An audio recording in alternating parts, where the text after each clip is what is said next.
देखो बहन, आप बहन हो, आप उस सम्मेलन में भी जब मिली आई थी, और मैं तुम्हारा भाई हूँ। हाँ। मैं पूरी तुम्हारी सुरक्षा और संरक्षण करूँगा। नमस्कार, मैं श्रेया शुक्ला और आप देख रहे हैं वीके न्यूज। सबीना बेगम, जिनके देवर ने बदसलूकी की, इसलिए बदसलूकी की क्योंकि इन्होंने वोट दिया था बीजेपी को। पसंद नहीं आई ये बात तो देवर ने इनके साथ अत्याचार किया, मारपीट की, इनके शरीर पर घाव के निशान हैं। इनकी सुनवाई नहीं हुई, सुनवाई पुलिस ने नहीं की, ना अभी तक देवर को पकड़ा गया, देवर फरार है। लेकिन सुने तो कौन, फिर सुना मामा ने, मामा शिवराज ने। इस पूरे मामले पर हमारे साथ बातचीत करने के लिए हमारी सहयोगी मौजूद है कनुप्रिया सत्तन।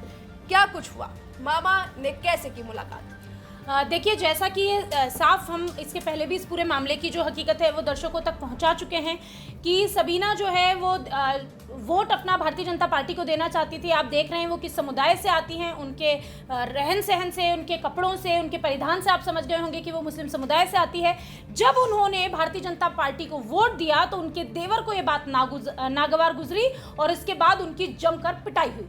जब पिटाई हुई, उनके साथ मारपीट हुई, इसकी शिकायत की उन्होंने। इस पूरे मामले पर पुलिस कोई भी एक्शन अभी तक नहीं ले पाई, लेकिन मुख्यमंत्री शिवराज सिंह चौहान, जो कि अभी मुख्यमंत्री हैं और प्रबल दावेदार हैं मध्य प्रदेश में एक बार फिर से मुख्यमंत्री बनने के, उन्होंने बहना को बुलावा भेजा। ये सीएम हाउस की तस्वीरें हैं जो आप देख रहे हैं अपनी स्क्रीन पर। ये सीएम हाउस में उन्हें बुलाया गया और वो ही एक भाई वाली बात श्रेया बार बार लगातार इस पूरे चुनाव में जो शिवराज सिंह चौहान हैं, वो ये जो चुनाव जीते हैं, जो 163 जो सीटें आई है, इसमें कहीं ना कहीं उन बहनों का सहयोग है, जिनके सहयोग के बल पर जो शिवराज सिंह चौहान हैं वो फिर से एक बार सत्ता में लौटे हैं, भारतीय जनता पार्टी सत्ता में लौटी है। और यही भाई वाला चेहरा वो इस बहन को दिखा रहे हैं। आप देख रहे हैं इन तस्वीरों में कि बहन अपनी चोट भी दिखा रही है शिवराज सिंह चौहान। और आपको बता दें कि मामा ने जब बहन का नाम लिया तो उन्होंने ये नहीं कहा था कि मुस्लिम बहन, हिंदू बहन या किसी अन्य धर्म की बहन, उन्होंने केवल बहन कहा था। यही वजह है कि लाडली बहना योजना से इतनी प्रभावी हुई सबीना कि उन्होंने वोट दिया शिवराज को, उन्होंने वोट दिया बीजेपी को, और उनके बच्चे भी बेहद खुश थे। और जब बीजेपी जीत गई, 3 दिसंबर को नतीजे आए, तो सबीना बेहद खुश हुई, उनके बच्चे भी झूमने लगे। और ये देखा नहीं गया इनके देवर को और जमकर पिटाई कर दी सबीना की। हालांकि सबीना जब उनके बगल में जो पड़ोसी थे, हिंदू पड़ोसी थे, इनकी मदद की, उनकी मदद से जब वो पुलिस थाने में गई, अपनी शिकायत दर्ज कराई, तो वहां पर भी उनकी सुनवाई नहीं हुई, जिसके बाद वो हताश थी, निराश थी। लेकिन अब मामा ने खुद मुलाकात की है, उनके बच्चे भी मुलाकात कर रहे हैं मामा से। दोनों अगल बगल खड़े हैं, आप देख सकते हैं, बैठे हुए हैं, दोनों बैठे हुए हैं। और जो शिवराज सिंह चौहान है, उन्होंने आश्वासन दिया है कि तुम फिक्र मत करो, तुम्हारी सुरक्षा की जिम्मेदारी मेरी है, तुम फिक्र मत करो, ये शासन प्रशासन तुम्हारे साथ है, मध्य प्रदेश की सरकार तुम्हारे साथ है। इनका फोन नंबर है, एक फोन नंबर इनका नोट कर लो। कोई भी बात हो तो एक राजेंद्र नंबर दे दो जी, तो यहाँ फोन कर, है ना। इनकी सुरक्षा और बाकी सब चीजों की व्यवस्था भी। पतिदेव भी क्या करते हैं, और कोई काम धंधा करना चाहेंगे तो अपने स्वरोजगार की योजना से कोई दुकान उकान करोगे क्या? नहीं चलती। तो बात करके क्या हो सकता है? ठीक है बेटी, खाना खा लिया, बच्चों को भी ठीक से खिला दें। तुम्हारा घर है ये, भाई का घर मतलब तुम्हारा घर। हमेशा खुश रहो, मैं हमेशा तुम्हारे साथ।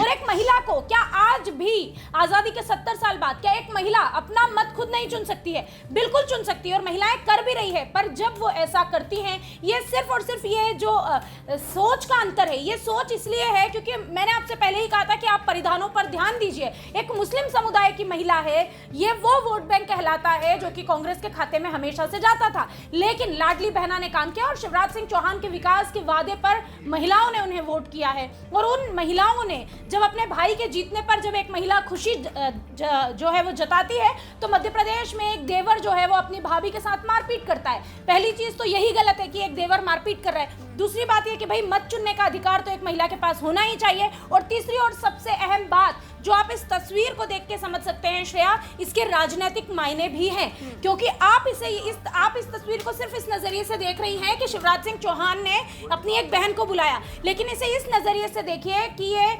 मुख्यमंत्री बैठा है मध्य प्रदेश का, अभी नाम की घोषणा नहीं हुई है। देखा जाए तो मध्य प्रदेश के अभी सिर्फ कार्यवाहक मुख्यमंत्री हैं, लेकिन ये वादा कर रहे हैं कि आगे भी मैं तुम्हारी रक्षा करूंगा।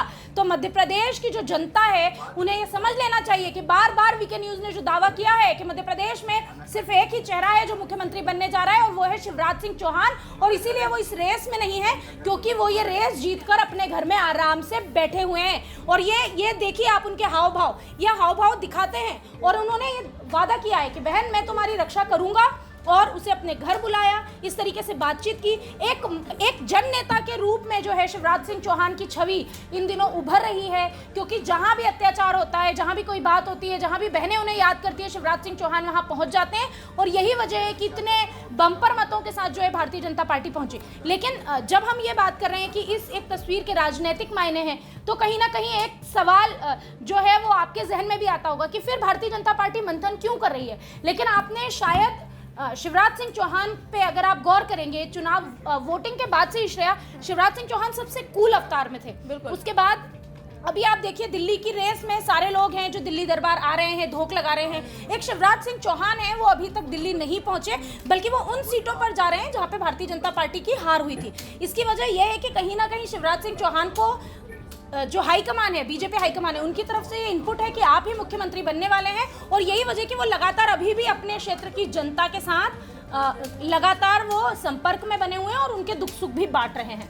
आपको बता दें कि शिवराज सिंह चौहान ने बहन समीना से मुलाकात की और ट्विटर पर ये पोस्ट भी साझा किया है। आपको बता दें उन्होंने लिखा कि मजबूत लोकतंत्र के लिए भाजपा को अपना मत देने पर मेरी एक बहन को उसके परिवार द्वारा प्रताड़ित करने का मामला मेरे संज्ञान में आया है। मैंने इस संबंध में अधिकारियों को निर्देशित कर उचित कार्रवाई करने को कहा है। इसके साथ ही पीड़ित बहन को पूरी सुरक्षा व आर्थिक मदद भी दी जाएगी। मेरी बहन, तुम किसी बात की चिंता मत करना, तुम्हारा भाई सदैव तुम्हारे साथ है। देखो बहन, आप बहन हो, आप उस सम्मेलन में भी जब मेरी आई थी, और मैं तुम्हारा भाई हूँ। हाँ। मैं पूरी तुम्हारी सुरक्षा और संरक्षण करूँगा। ये शिवराज सिंह चौहान है जिन्होंने सीधे तौर पर कहा है कि बहन तुम्हें चिंता करने की जरूरत नहीं है, तुम्हारे साथ तुम्हारा भाई हमेशा साथ है। ये वो नेता है जिन्हें अभी भी वो मेहनत करते हुए नजर आ रहे हैं चुनाव जीतने के बाद भी। जनता हमेशा ये कहती है कि चुनाव जीतने के बाद कोई दिखाई नहीं पड़ता, लेकिन ये शिवराज सिंह चौहान नज़ीर बने हैं कि नेता अगर सच्चा हो, काम करता हो, तो चुनाव जीत चुका हो फिर भी वो अपने कर्तव्य को वो पूरा करता रहेगा। लेकिन बात सिर्फ एक नेता की नहीं है, बात एक मुख्यमंत्री की। एक मुख्यमंत्री का हर किसी के लिए उपलब्ध हो पाना श्रेया थोड़ा मुश्किल होता है। लेकिन ये देखिए आप शिवराज सिंह चौहान को कि जिसके साथ अन्याय हुआ है, क्योंकि उन्होंने शिवराज सिंह चौहान के लिए वोट किया था, उसके साथ अन्याय होता है, उस बहन को अपने घर बुलाया जाता है। कितनी महिलाओं को आज तक कौन से राज्यों में ऐसा हुआ होगा कि जहां मुख्यमंत्री एक महिला को अपने घर बिठा रहे हैं, बुला रहे हैं, उनसे पूछ रहे हैं आपके साथ जो मारपीट हुआ है। प्रधानमंत्री का भी यही स्टाइल है कि जब वो देखते हैं कि अगर भीड़ में कोई लड़की अगर खड़ी होकर उनके पोस्टर खड़ी हो जाती है, तो वो कहते हैं कि अपना एड्रेस बताओ, मैं तुम्हें चिट्ठी लिखता हूँ। कहीं ना कहीं उनके नक्शे कदम पर शिवराज सिंह चौहान ने काफी अपने अंदाज को बदला है। लेकिन ये एक बड़ी बात है कि एक मुख्यमंत्री जो है वो जनता से दूरियों को मिटाते हुए कहीं भी चले जाते हैं, किसी के भी घर पहुंच जाते हैं, कार्यकर्ताओं के साथ बात करते हैं। और यही वजह है कि ऐसी बहनाएं भी अपने सारे नियमों कायदों को ताक पर रखकर अपने परिवार की वैचारिक धारणाओं को तोड़ करके शिवराज सिंह चौहान के नाम पर वोट करती है। और इसीलिए ऐसी महिलाओं के सपोर्ट में आज भी शिवराज सिंह चौहान खड़े हुए हैं। अब शिवराज सिंह चौहान की इस मुलाकात पर और समीना बेगम के इस वैचारिक एक तरह के विद्रोह पर आपकी जो भी राय है हमें कमेंट करके जरूर बताएं। वीके न्यूज मध्य प्रदेश छत्तीसगढ़, दिल बोलेगा देश सुनेगा।